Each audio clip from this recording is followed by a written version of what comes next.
现在第一步我们已经加工完成了，两个五间夹着来做。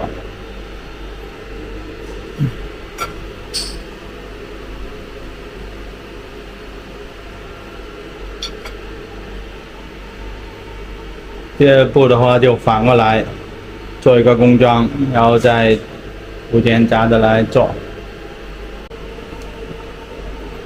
我们现在就把这个工装板做好了，这个就是一个工装板，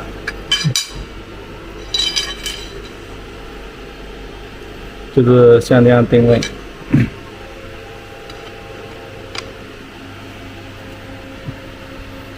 然后把它放在这里面去。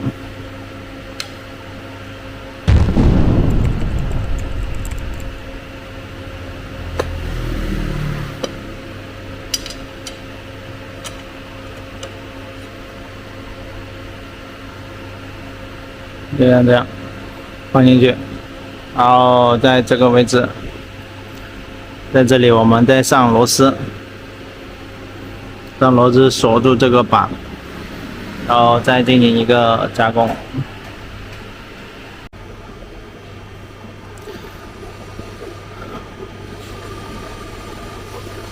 这个产品最终加工出来的效果就是这样。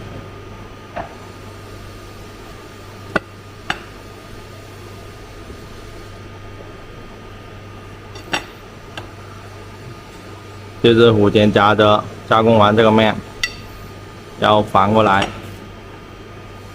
再用这个工装板套进去，